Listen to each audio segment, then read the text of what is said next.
Hello everyone, this is Emmy with the Wauconda Area Public Library, here with my trusty assistant, Blue the Fox.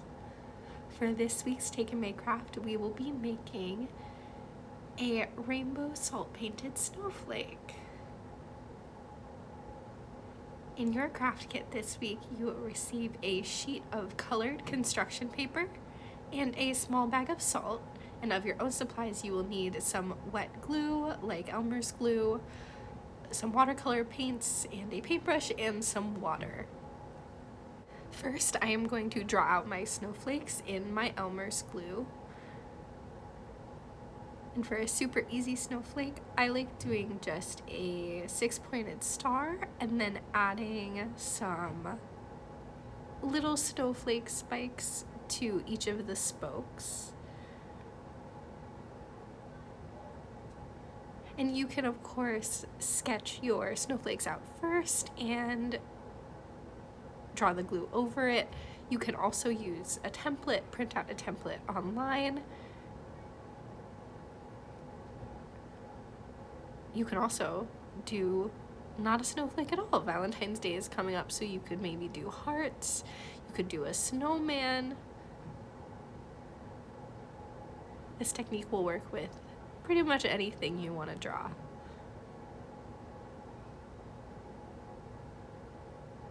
But for our example today, I'm doing one big snowflake and a couple of little snowflakes. So once my sheet is ready, I will go ahead and take my bag of salt and I will sprinkle it on top. So it will be a little messy, so I would recommend having trash bag and some wet paper towels close by just to do some cleanup, but it's always fun to make a little mess. Trying to get it as even as possible.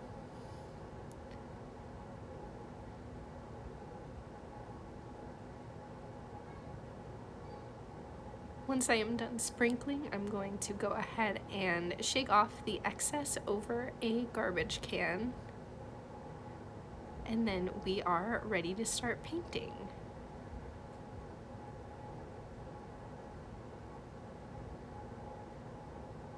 I find that you get a really nice effect if you make sure that the paint is really saturated with water. So I'm going to start with a blue paint. And if the paintbrush is nice and wet, the water will dissolve into the salt and it'll have a really pretty gradient effect with the watercolor paints. I have called these rainbow snowflakes.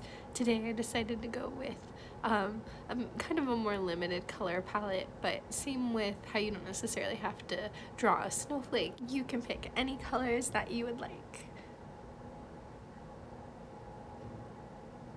So to make it look really icy and wintry, I went ahead and picked some cool toned wintry colors.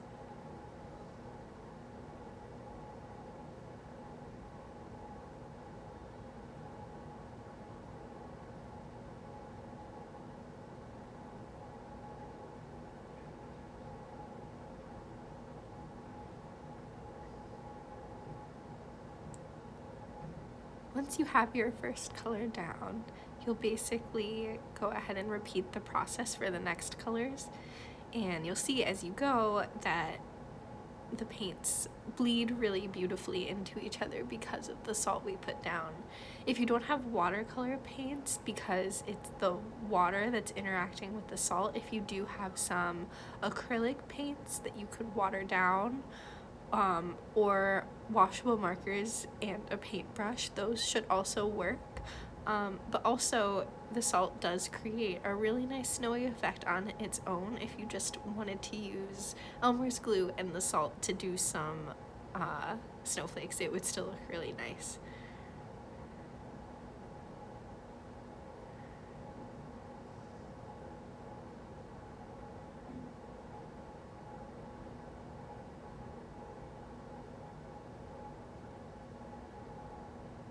For my last color, I will do some purple.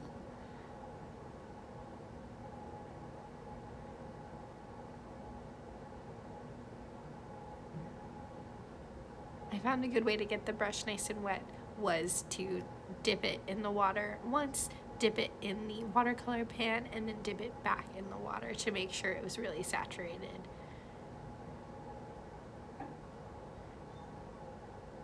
And with that, our painting is done. I'll just trim off the bottom and wait for this to dry, and it'll look really beautiful. Thank you so much for joining me in Blue this week. We will see you next week for a new Take and Make craft. Bye, and see you next week.